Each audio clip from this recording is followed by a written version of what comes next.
actions, what specific actions do you plan to take to administer reparations for this unpaid labor? Right. So I'm actually supporting a bill. There's a congresswoman by the name of Sheila Jackson Lee that has written this bill out of the House, which I am supporting, to study exactly what should be the response to your question. But to your point, and to just support your point, look, we had centuries of slavery in this country. We had decades of Jim Crow. We had legalized discrimination and segregation. And then we had de facto discrimination and segregation. And to believe or suggest that those years of treatment and abuse and violence and crimes did not have an impact is to overlook the facts of history. And for that reason, I support the legislation and what we need to do to think about specifically what it means in terms of the next steps. But I thank you for that question. Senator, yes or no, do you support financial reparations? I support that we study that. We should study it and see it. But look, really be clear about that. So I'm not going to sit here and say I'm going to do something that's only going to benefit black people. No. I'm saying, what the fuck, we got weak or something? On cut a grave. Why the fuck is everybody so quiet? Y'all ain't just see that video? The police just shot that motherfucking lady in her motherfucking head. Talking about a motherfucking pot of water. I ain't see that lady throw no motherfucking water. Why the fuck ain't we tearing this bitch up? They just shot at Trump. All type of shit been going on. We steady giving these bitches passes. I think since the George Floyd shit, they done seem to forget that we would tear this bitch up. I'm trying to figure out why the fuck is we not reminding them.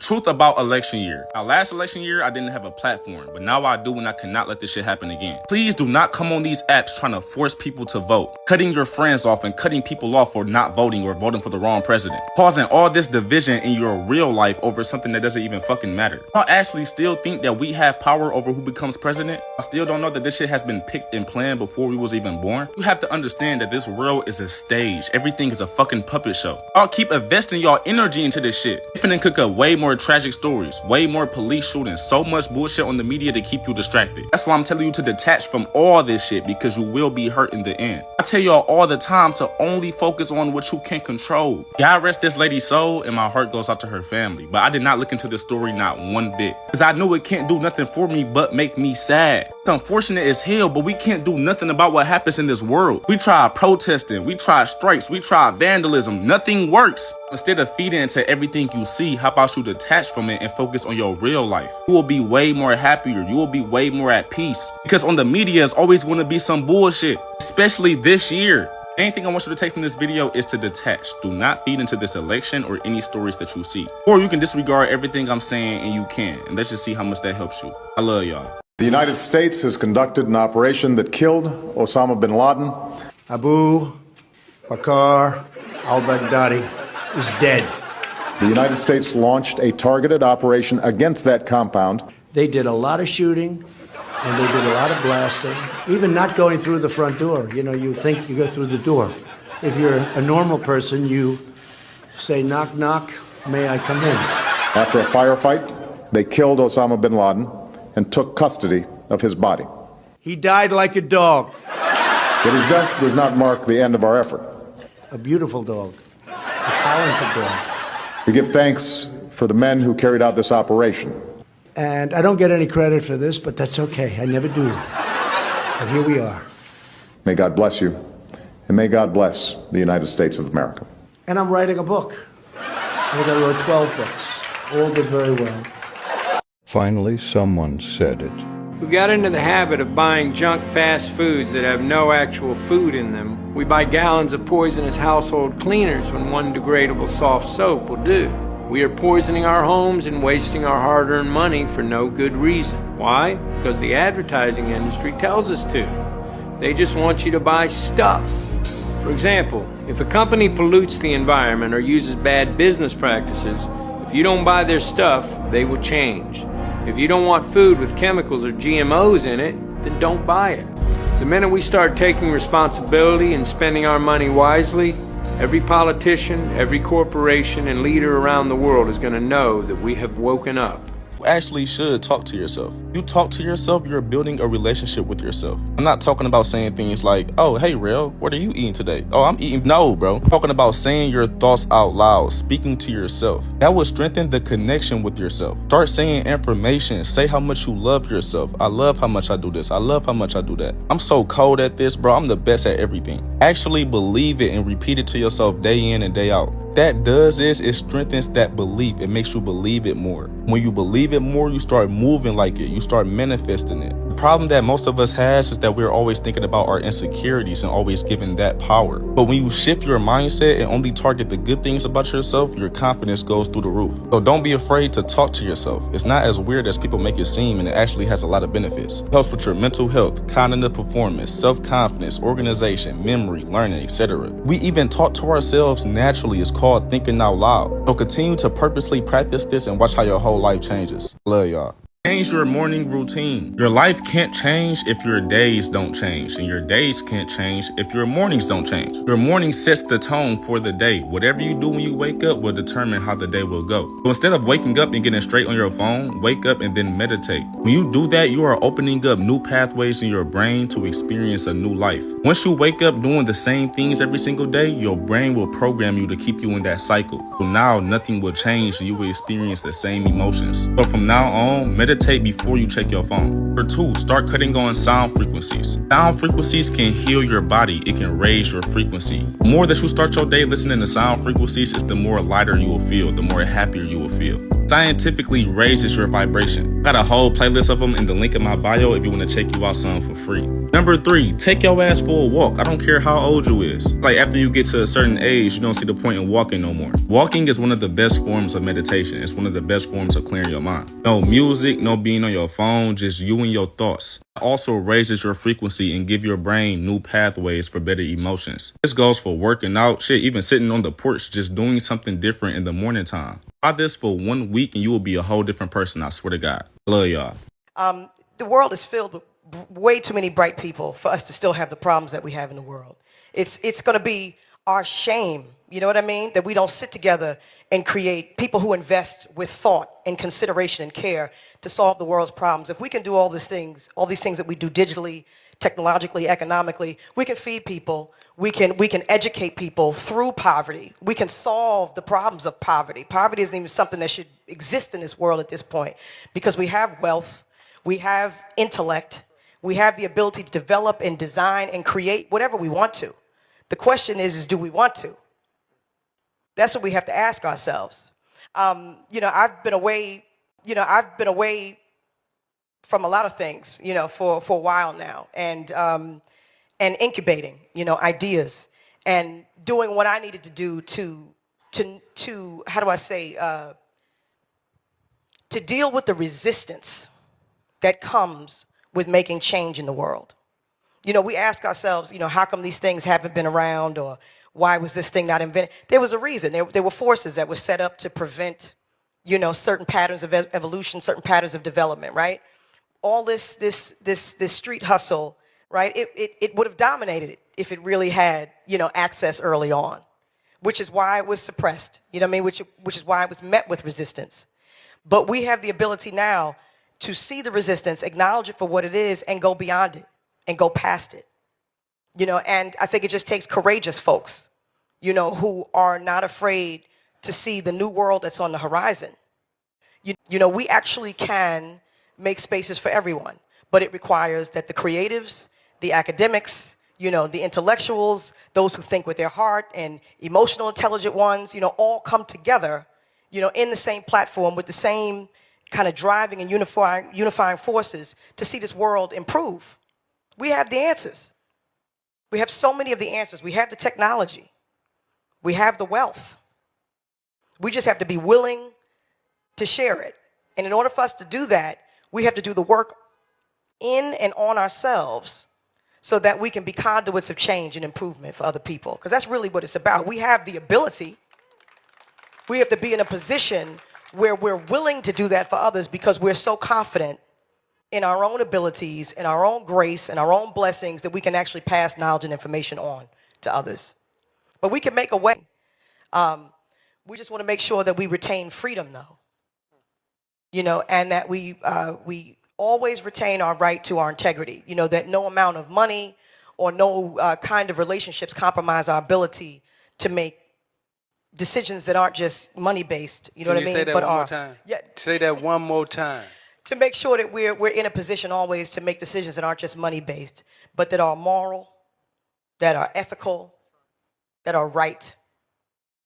That we evolve, we evolve morally, emotionally, spiritually, ethically as we evolve technologically, financially.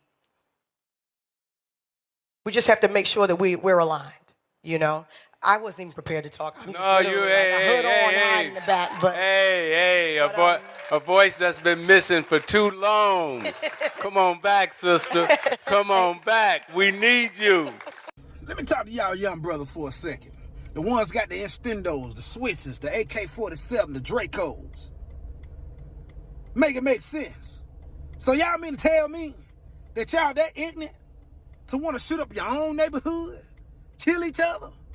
Y'all that ignorant to sit up late nights and just shoot your gun for no apparent reason? You got elders standing next to you across the street. Y'all don't think about them, do you? Don't y'all know when that bullet go up, it got to come down? You don't know if you done killed somebody. You don't know if you done hit somebody. I'm so sick and tired of strolling on the Facebook or whatever platform I'm on and somebody done RIP.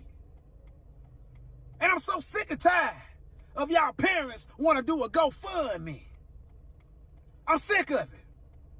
I'm sick of hearing people, parents and grandmothers got to hit the ground because they don't know if the bullet coming through the window or through their walls. Y'all hate each other that bad that you want to see each other dead? We are the only race that seems to can't get it right. All these other races, we don't hear about them killing each other. We don't hear about them shooting up neighborhoods. And then y'all got the audacity to get mad at the white folks for treating them the way that they treat you. Me personally, I don't blame them. Because I'm black myself and I sometimes hate to see some of y'all coming. God ain't sleep. He don't like ugly and he is not of confusion. See, you live by the sword. You die by the sword. And that's one of the reasons why a lot of y'all coming up deceased. But the parents and the family, they want to cry. Oh, my baby this. Oh, my baby that. But when you ain't telling what your baby did. It's time out for all the fake stuff. It's time to keep it real. It's time for the black communities to pull together. I am sick and tired of hearing all this nonsense. Y'all have no self-respect, no morals, and the sad part about it, not only do you look some type of ignorant, you make your family look ignorant. You make your mama, your daddy, your sister, your brother, your cousin, your auntie, all them folks look ignorant. Come on, man. We gotta wake up because God is not asleep. See, y'all big and bad with them guns. But as soon as you go to prison, y'all want to cry and be burning up everybody's phone trying to make them spend money on your commissary. It ain't their fault. You laid the bed, lay in it. That's just how I feel about it. Because all this gun violence, all this killing we doing, it got to stop, man. What are you benefiting from killing your brother or your sisters? What are you benefiting? Jail time? A rep? Because guess what? When you go to jail, them folks laughing at you. Them folks calling you stupid. The ones you're trying to prove something to, because they don't care about you. I guarantee they ain't going to send you nothing. I bet you don't get not one letter. Come on, man. It's time to wake up, man. Somebody got to say it, because I'm sick of this, man. Did you know that black woman's hair releases pheromones that make niggas fall in love instantly? I don't understand what the weed for, bruh. Your natural hair is an extension of your nervous system. So whatever thoughts you got, your hair is like antennas and it puts those thoughts out in the universe, in the air. And whatever thoughts you sending out, that's what you will attract in your life.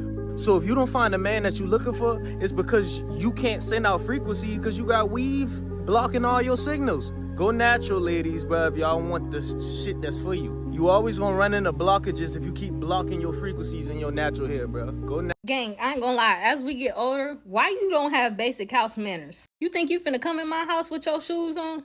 Why the fuck is you in my refrigerator and you ain't washed your hands yet? I swear, y'all, I think I'm gonna be the first one in our generation to wrap my couch up in plastic. Cause get the fuck off the armchair of my fucking couch. You think you're gonna use the bathroom and wipe your hands on my decoration towels? Was you raised in a barn? You think you finna be coming to my house pouring big old glasses of juice that you not even finna drink? Why is you putting your feet in my shoes, trying to see how they would look on you? You think you finna open a new water bottle and you ain't even finished that last one? Yeah, I'll be ready for people to go. Matter of fact, don't even come to my. I don't care how entertaining shows like Baddies and on other networks are. Fighting culture in the black community is so weird to me, and it will always be weird.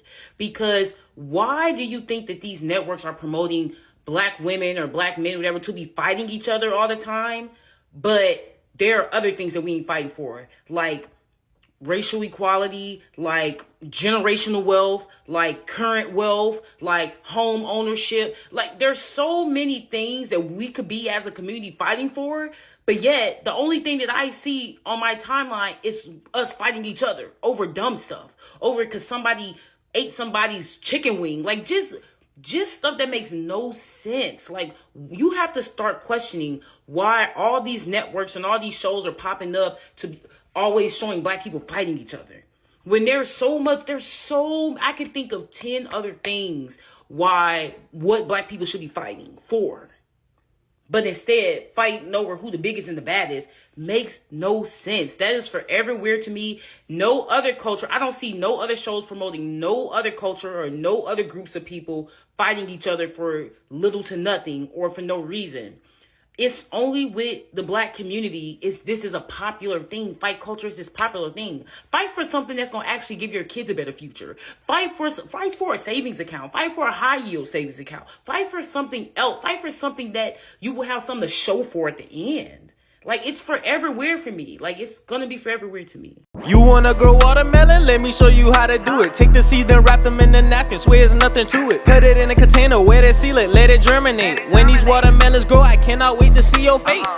Get some plastic cups and organic garden soil. Cut a small hole in the bottom so you don't overflow it. Put the seed and soil in it, water it and let it grow. When it grows, holler back at me so I can say I told you so. After it grows 3 to 4 leaves, transfer them into a flower bed. Get you a trellis or make one out of sticks so the vines can grow and spread. Cut the extra vines that's not going to a watermelon, so your watermelon can grow fast and taste like it's from heaven. Make sure you water it every day, then it will grow in no time. It grows best in summer, so I'm about to start growing mine. If you grew watermelons before, then comment the Melanin emoji. What fruit should I teach y'all how to grow next? I can't wait to show you. Stay away from people that think people that's happy and positive are fake or weird, or they look at you as, oh, she weird, is she high or something?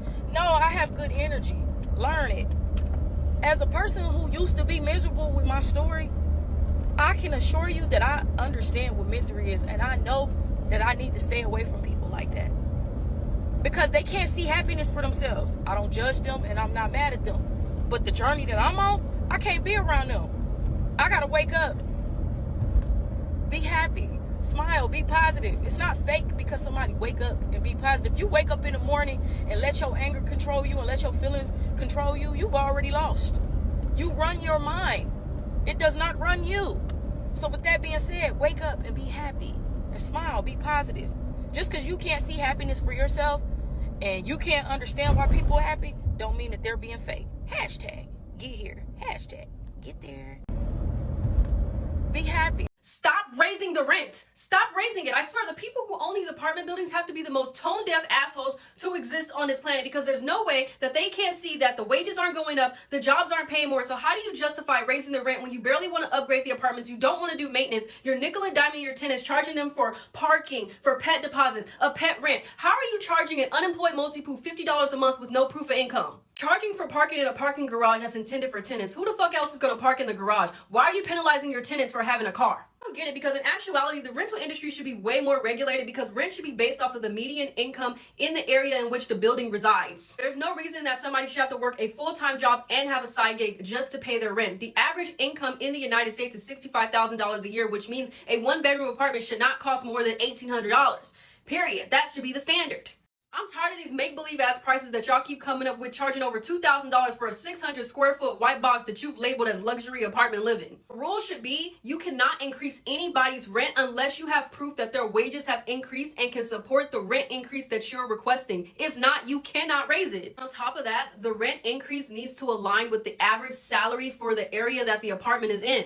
Ancient Egypt is America. America is Babylon. Babylon is the Vatican. The Vatican is the Roman Empire. God is Christ. Christ is you. You are God. Yes, it is absolutely true. The Roman Empire did crucify our brother named Yehoshua, who they reclassified as Jesus. Yehoshua did perform many miracles. Yehoshua also told you that you will perform greater miracles in this world than him. Yes, it is absolutely true. Yehoshua did tell you that he is God, I am. But Yehoshua also told you that the same God that lives in him lives in you. Yehoshua did not die for your sins. Yehoshua died because he was a revolutionary.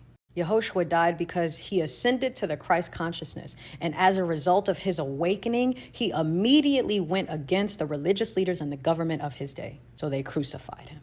You know, kind of like how they hanged all of the civil rights leaders of the 1960s. I don't know.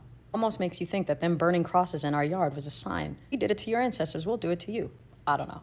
Anyways, the only reason that you believe that Yehoshua is I am, that you are not I am, is because your oppressors, the same ones who called for Yehoshua's crucifixion, the same ones who say they are Jews but are not Jews, and instead are of the synagogue of Satan, lie to you and tell you different. Because you don't know yourself, you believe them. That is the generational curse, that your enemy will tell you who you are, and you will believe him. Despite the fact that that same enemy in the same book that has you under a curse tells you that he is the devil and calls himself God. I'm here to tell you that any God that requires you to go outside of yourself is an idol and a false God. God is within you. All of that being said, ancient Egypt is America.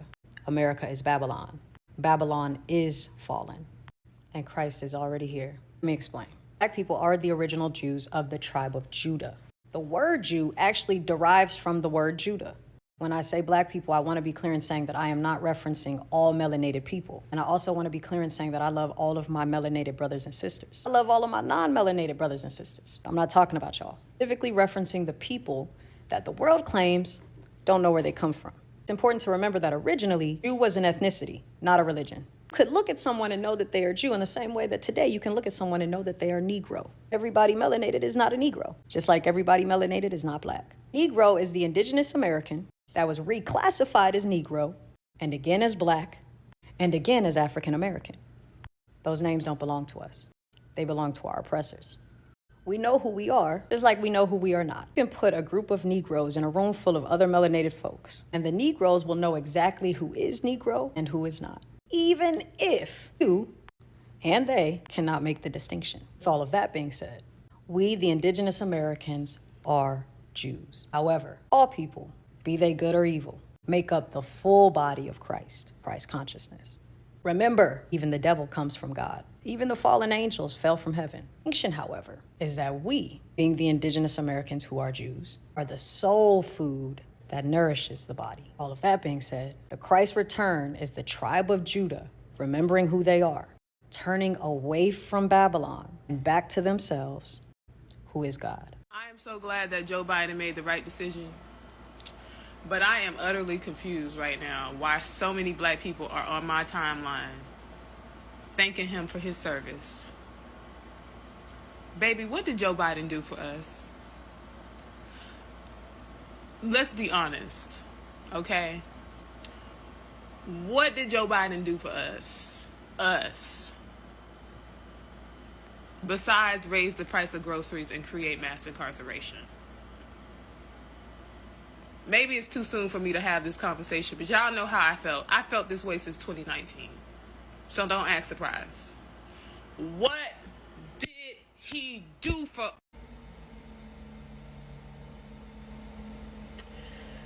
Oh, I'm gonna come right out with it. These new kids, this new generation, I don't like it. I hate it, actually. 0 stars, would not recommend. Starting with this. When the fuck was this cool? When was this trendy? You don't want to live no more? There's nothing fly about the subway surfing. I don't know what's going on with the kids. They just don't want to live, and I hate Another thing I can't fucking stand is their lack of respect for any fucking body. For their parents, for their peers, adults in fucking general. No type of respect. That shit disgusts me. And then y'all quick to normalize it. Oh, we was wilding when we was kids back in the day too. No, baby, we wasn't. I swear to God. The fuck? Always had some class at the end of the day. Like, let me be cutting up when my parents wasn't around. I just got out of school. Let me run into a neighbor. Let me run into a friend that my mom know that know me. Straightened up real quick. Got quiet real quick. Because she might go back and beat my ass for that. Like, Now, don't fight me because I'm not blaming the kids. I know it's the parents. I know it's the fact that the kids are having kids, but that's not even brand new shit. We've been doing that. The problem is that the technology is raising these kids. Go send your kids outside to go rip some grass like we used to have to do. Get it how you fucking live. And the real problem is when y'all said we couldn't hit the kids no more. Now, don't get me wrong. My mother, nowhere near abusive. But when I stepped out of line, smacked me right back in line. And we good. I'ma cry. She gonna make dinner and we gonna be good. We gonna kiki make mad jokes. It was not about nothing. Rainwater under the microscope.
When you get stitches, a doctor threads a needle through your wound and pulls it tight to close the skin. As the stitches hold the edges together, the wound becomes inflamed as new cells begin to repair the tissue. Afterwards, connective tissues and collagens start to create skin. Then, blood vessels form to nourish these developing tissues, filling in the area. And over a few weeks, the wound will have healed together and the stitches are removed. Hey, let's get some things straight out there. It's men and then there's niggas. Niggas is the ones that ignore all their responsibilities. The ones that need help filling out job applications. Niggas still think being around a whole bunch of niggas outside doing nothing is exciting. Men are the one that handle their business. They pop out every now and then. They go to work, they come home, play their game, and that's it. I'm saying that to say, you can't pick a nigga and then say there's no good men out there. Same with men. You can't pick no bop, Casamigo drinking, ass shaking ass bitch and then say there are no good women out there. You can't throw all women in the category of, oh, we just want your money. Oh, what can you do for us? What do you bring to the table? Because half of us young ladies and women, we don't give a fuck what you got to bring to our table. We got the chairs, seats, plates, food. I don't need your little $40, boo. A lot of y'all need to stop being physically attracted to people and start looking at these people's core values. What is their mental like? What is their mindset like? Leave these bops and these niggas to fend for themselves. Project 2025 affects you, not the man that you're considering putting in office. And the issue is when we talk about Project 2025, everyone always says, like, look it up. And the reason why is because it's like, what, a 900-page document. Correct. But when we're talking about it, we're talking about the elimination of women's rights, the elimination of civil rights, the Department of Education. Dismantled. People who are not well-informed, well-informed on this, a lot of people feel like it doesn't affect me. It affects you if you cannot afford to get residence in another country. It affects you if you cannot afford to independently pay for your medical care. It affects you if you have children who need an education. If you are not independently wealthy in this country, Project 2025 affects you, not the man that you're considering putting in office. That's 4 years we're talking about. 4 years. If you're planning on escaping this planet in 4 years, then vote and have someone who supports Project 2025. Because the next time that you have an opportunity to vote, you may not have an opportunity to vote.